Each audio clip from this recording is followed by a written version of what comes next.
Hey everybody, welcome back to the channel. If you're new here, my name is Rebecca and I am on YouTube showing y'all my journey to reach financial independence and retire early. Today's video is going to be a portfolio update. We'll take a look at how everything has grown over the last month, and if you missed it, I reached a big portfolio milestone recently. I put out a video last Saturday talking about how I crossed the $100,000 portfolio mark. So I'm gonna update everything today and see if we are still above that mark or not, because sometimes the markets do go down. And I'll let you guys know what portfolio changes I have made, and we'll see if I can get through all of this while I am on my lunch break. So without further ado, let's hop in. All right, here we are first taking a look at my taxable account with M1 Finance. This is where I've made some changes to my portfolio this month. You'll notice I do have a cash balance here. I got some dividends paid out, and also someone used my referral link for M1 Finance and signed up and funded their account. So they gave me $30 for the referral. So thank you, whoever you are out there who used my link to sign up for M1 Finance. I hope you like it as much as I do. Let's take a look at how we've done over the last month since I updated you guys last. We are up 8.77% in my taxable account here, earned some dividends, earned some market gains. Green is good. The changes that I've made in my portfolio are in my speculative slice. We'll take a look at that. Y'all can see here that I have the ARK ETFs in my speculative slice, and I also have Hyliion. I used to have a ETF that was for MJ. The ticker symbol on it was YOLO, and y'all, I had that ETF since I first opened my M1 Finance account. It was a speculative play.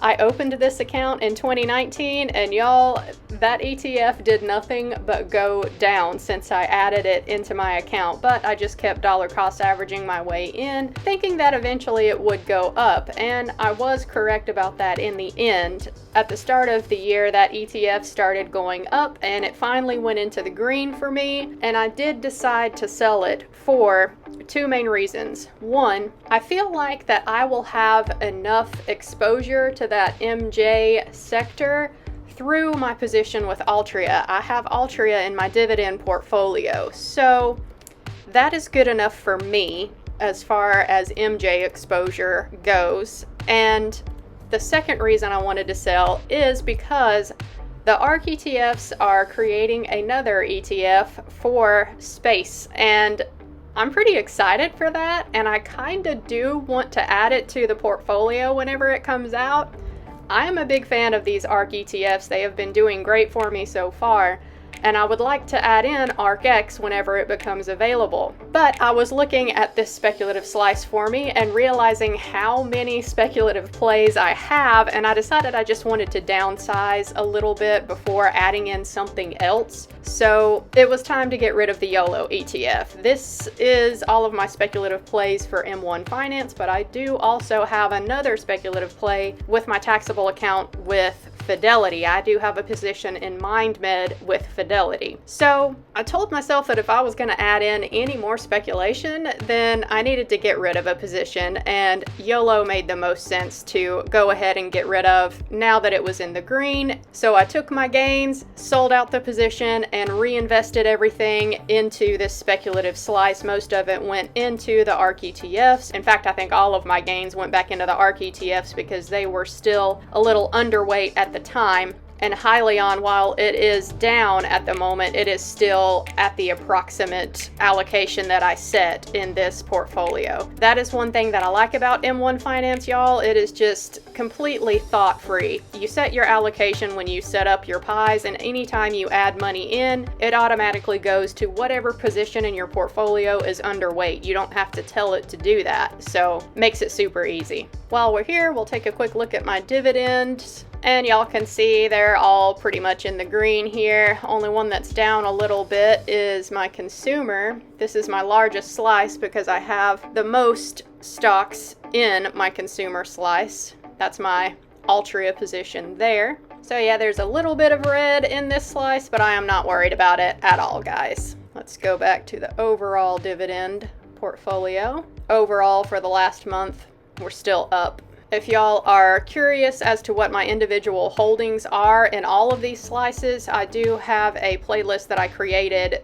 going over my investing strategy, and I talk about it in there. I will link to that at the end of this video as well. And now we are taking a look at my Roth IRA. Returns here have been pretty good over the last month, up $426.01. I haven't added anything to this portfolio in the last month, so this is all just market gain here. I am hoping very soon to start adding to this account again so that I can finish my 2020 Roth IRA and then get started with the 2021 Roth IRA. My current financial goal is rebuilding my high yield savings account up to $5,000, and I'm thinking, fingers crossed, that maybe I can hit that goal this month. All right, here we are into my budget spreadsheet where I also keep track of all the balances in my various investing and savings accounts. So I just showed y'all my M1 account. My Fidelity is just purely a MindMed position, so we'll update that balance as well. I also have my high yield savings account with Ally. This is the current financial goal I was talking about that I'm working on. And lastly, I have my employer sponsored retirement account listed here.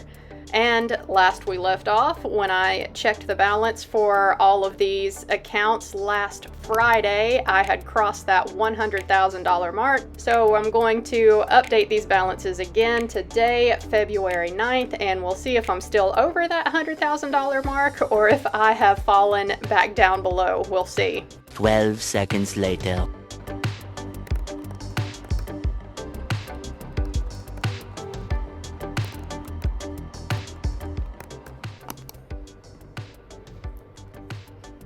Okay, looks like we are still above that $100,000 mark. That is the latest portfolio balance, so I am still just super pleased about this, you guys. I have one more paycheck to go for February, and then I'm hoping to dump another big chunk of money into my savings account, and then I can start working on this Roth IRA, so hopefully it will just be all up from here. We'll see.